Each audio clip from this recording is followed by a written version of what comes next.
jinsi ilivyo kimaumbilio ya kibinadamu. Today we want to check and we want to look about how rich people they took poor, ama watu wasiokuwa na kitu, ama watu maskini. Umejua mtu tajiri kuna vile ambavyo anavyochukua mtu ambao ana kitu, mtu ambao ana uwezo. Maskini anakuwa mtumwa wa mtu tajiri kwa sababu ya kukosa kujielewa. And the important thing ni mtu kujielewa. Maanake ukijielewa utakuwa mtumwa ya mtu tajiri, bali utakuwa mtumwa wa Bwana wetu Yesu Kristo. Utakuwa mtumwa wa Mungu. Utafanya the will of God. You will do what God wants, and that will bring a lot of encouragement, a lot of blessing, a lot of peace in your heart, a lot of richness into your family, because you seek the kingdom of God. Mungu sio mwanadamu, na Mungu hawezi kudhihakiwa, na Mungu hawezi kudanganya. Mwanadamu anaweza kudanganya, lakini Mungu hawezi kudanganya. Let us confirm in the book of Proverbs chapter 22 verse 7. And the word of God said there, tajiri watawala maskini. Katikati ya matajiri na umaskini kuna upungufu ambao ni kikubwa sana. And the word of God said there, tajiri watawala maskini. So usije wewe ukakubali. Umejua tajiri anaposema hivi, watu wanakubali, watu wanasherehekea, watu wanashangilia kwa sababu yeye ni tajiri. Na so huwa anapenda kutawala huyu mtu maskini kwa sababu anaona chochote ama vitu vyote anasosema basi inakuwa jinsi ambavyo anavyosema. That's why word say tajiri watawala maskini, na sio jinsi ambavyo Mungu anavyoongea. So we need to check ili tuweze kuelewa when the word say tajiri watawala maskini. Let us confirm in the book of James chapter 2 verse 5. Word say, ndugu zangu wapenzi, sikilizeni, Mungu amechagua watu ambao ni maskini. Huyu maskini ambao utajiri umtawala, Mungu amemchagua.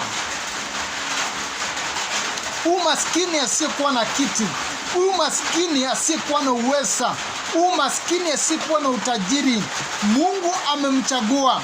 The word of God say like that, because word say ya kwamba Mungu amechagua watu ambao ni maskini katika ulimwengu huu ili wapate kuwa matajiri katika imani na kupokea ufalme aliowaahidia wale wampendao, wale wanaompenda, na kupokea ufalme aliowaahidia wale wanaompenda.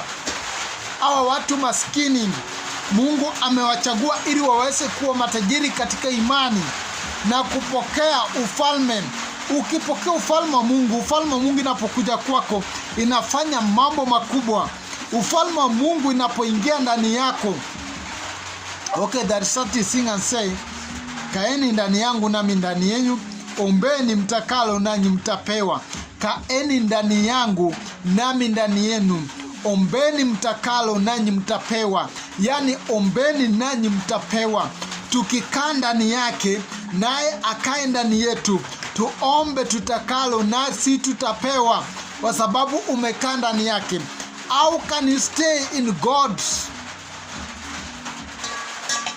house, ama ndani ya nyumba yake, ama ndani yake, in God's self? How can you stay there? Unaweza ukaishi hapo namna gani?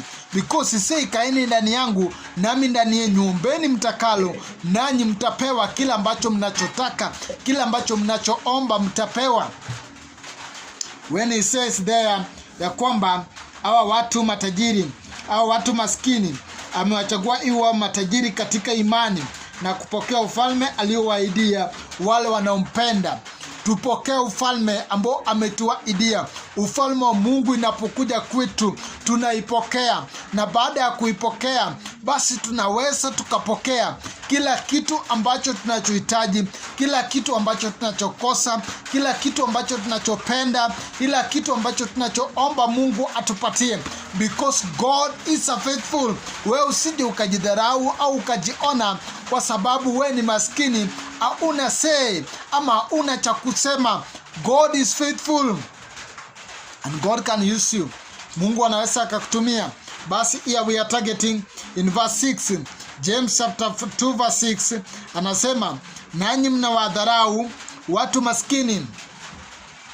Naye hawa ambao amechagua Mungu ili waweze kupokea ufalme aliowawekea ama aliowaahidia, ili wawe na imani kubwa, matajiri wanawadharau.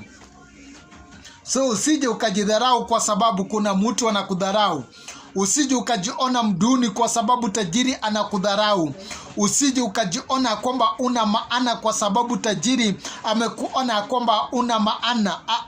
If you understand and you know yourself, God is in control and God can change your story. God can bring a bigger things in your life. God can bless you. God can encourage you. God can give you the things that you like in the time that you never expect. Kwa sababu leo unaweza kuwa una, kesho unaweza kuwa una, mwezi ujao inaweza kuwa una, lakini hakuna yule ambao anayejua masaa na siku aliyoweka Mungu wa ajili ya kukubariki, wa ajili ya kutetea. Ukiangalia matajiri wa dunia jinsi walivyofanyia akina Paulo walipokuwa na ubiri habari zake Yesu Kristo, ambao aliwapatia kuwa na utajiri katika imani, akina Paul, akina Sila waliokuwa wanatangaza kazi zake Mwenyezi Mungu. Una matajiri waliwatesa, waliwatandika viboko. Hata wewe wanaweza kuwa umekatishwa tamaa, wamekutesa, wamekutandika viboko, basi moyo wako imekaa ikididimia chini, ukiona kana kwamba wewe hauwezi ukasimama ama hauwezi ukapata vitu ambavyo ni vikuu ama vitu vizuri. God is a faithful.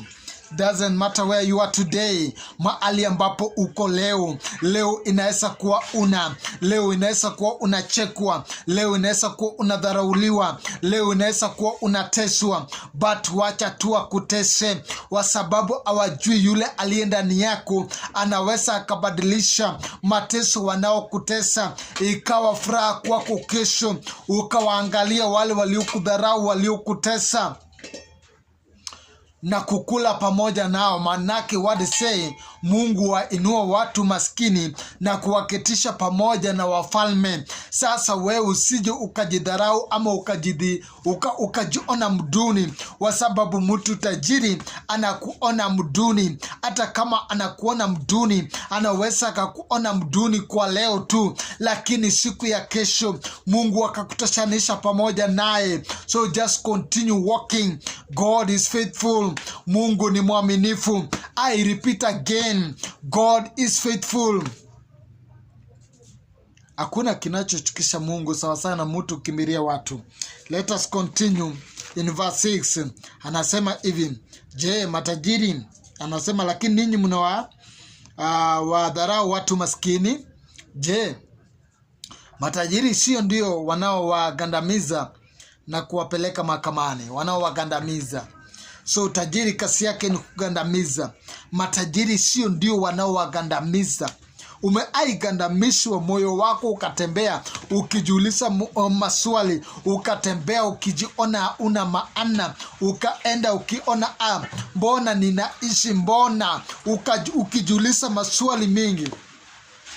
What say, je, sio ninyi mnaowagandamiza watu maskini au wanawagandamiza na kuwapeleka mahakamani? Tajiri anaweza kugandamiza, anaweza kukupeleka mahakamani, anaweza akakupeleka pale katika vituo vya polisi, katika gereza, mambo makuu ambao anaweza akakutendea paka ukajiona kweli una maana, na ni mambo zote za kuwekelewa, ni mambo zote ambao asina maana.